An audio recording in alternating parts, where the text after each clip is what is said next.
Greetings Starlars forms and welcome back to my channel. In today's video I am going to be talking about sensitivities. Through my own experience I know I have been or am sensitive to so many things, and this is not just in my case but for every case for everybody who is on the autistic spectrum. There are so many sensitivities out there, and I didn't realise until I did my research that they've been split into two, or maybe should I say, 4 different categories. And they're kind of linked in a way, but I don't know why. If you know why they're linked, leave your thoughts in the comment section down below because I would love to hear your opinions on them. First of all, you have hypersensitivity. Hypersensitivity is when someone is intolerant to unpleasant things in their immune system, and the most common one for this is allergies, which I'll explain in another video for another day. The next one is hyposensitivity, and that's when someone is emotionally angry, cross or upset. It's like picking things up from other people. So imagine if you have energies flowing within your body. Until that person comes along into a group or individually. And if that person is angry, then their energy will pass on to yours, and then suddenly for some reason you'll think, I should be angry too. The next category is under-sensitive, and that's when people pick up things that don't really bother them. It could be anything for a smell, vision, taste, touch, anything like that. And then there's over-sensitive, where an autistic person cannot deal with anything. For example, and they think it's too stressful for them. So for example, it could be noises, foods, it can be reactions, emotions, anything like that. And the last category is oversensitive, and that's when an autistic person thinks, whoa, I don't like it, I have to back off, hide myself away, or cry about it. And examples of this could be travel sickness, emotions, noises, which is the most common one, or light. But today I'm only going to be focusing on the undersensitive and the oversensitive situations because I want to leave the hypo and the hypersensitivities for another day. So let's get down to these lists. Bearing in mind the issues I'm going to be explaining to you are based through my own experience, and I know some people who are on the spectrum may or may not be able to be relatable to them, and I have tried to split them so they could be equal towards each other. So I've done 2 undersensitives and 2 oversensitives each. Let's kick off with the undersensitives because I feel these ones are very important.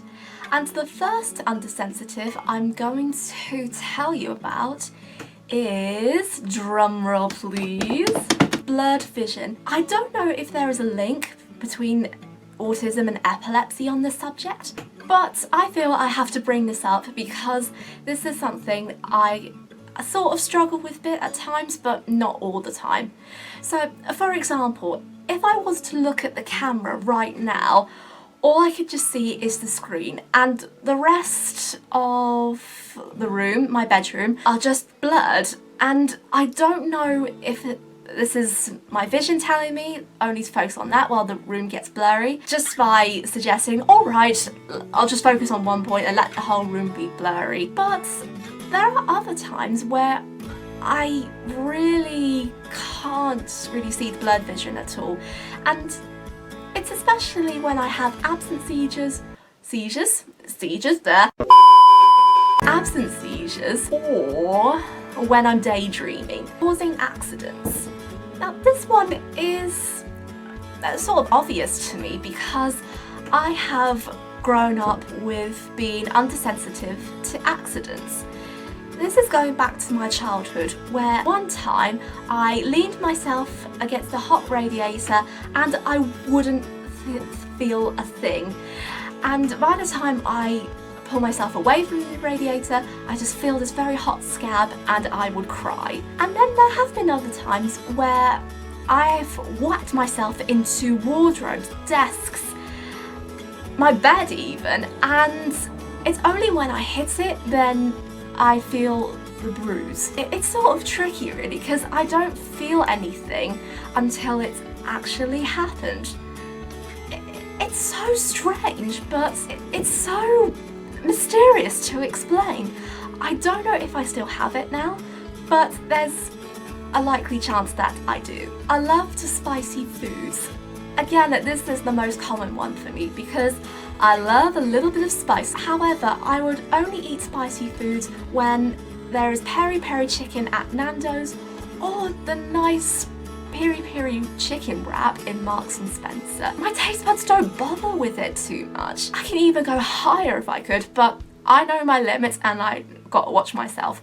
But I would love to try the very hot spicy challenge because it's something that I've never tried, and if I'm undersensitive to that then that's fine, but if I'm not, then this will be very, very interesting. Listening to very loud music, which is kind of like enjoying noise. However, it's only when I have my earphones on or when I go out to a party like a disco.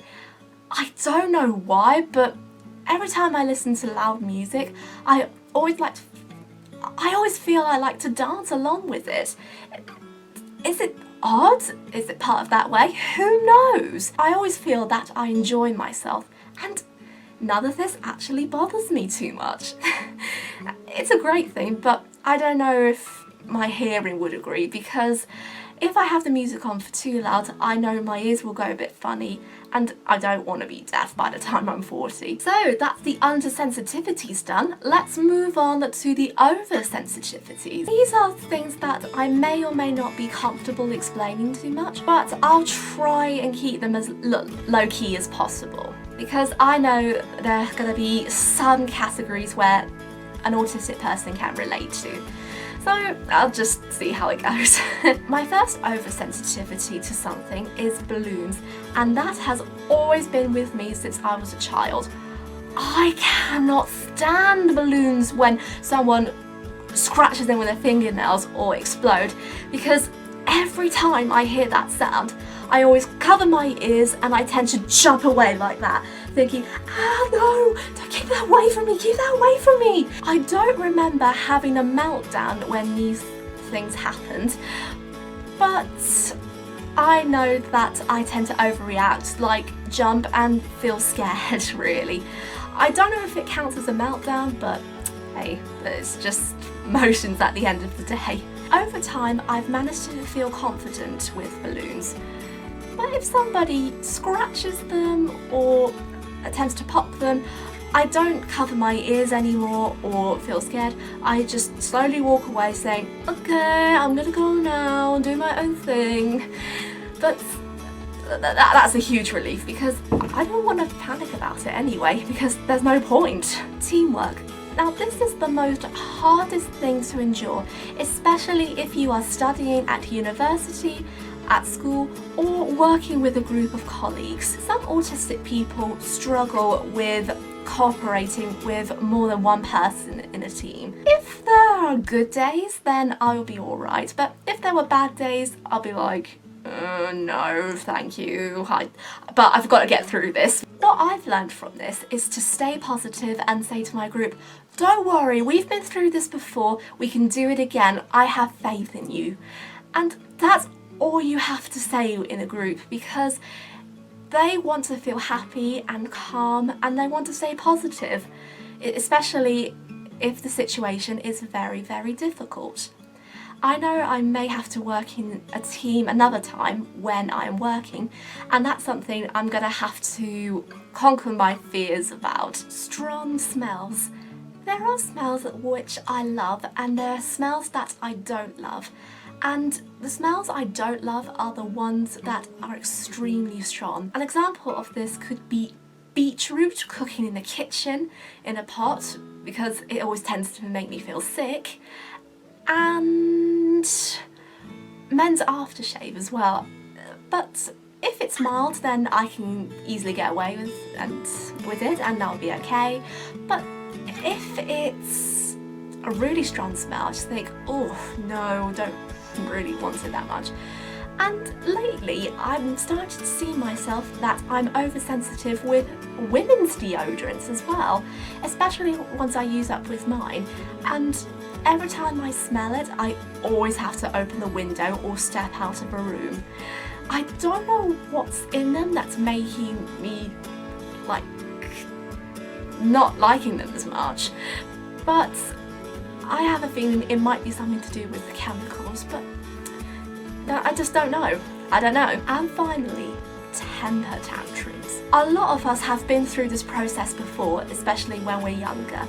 And if you have a younger member or youngest members in the family, then you'll probably know what it's like. When a child has a temper tantrum, and especially if they scream,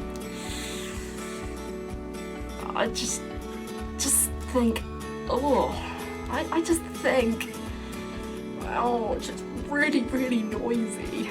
I know some people who aren't on the spectrum can find it oversensitive too, but the reason why I'm focusing on the autistic side point of view is because they tend to get emotionally upset about a child screaming, and that's certainly the case for me when I was younger, because if a child screams and cries, whether it's in the house or in the public street, I feel my throat starting to choke up and I would feel like I want to cry. However, like the balloons, I've managed to come over that in time, but the screams I'm still not used to, and in my mind I feel like some clockworks winding up extremely fast until there is a point where I think, oh, it's a bit too much.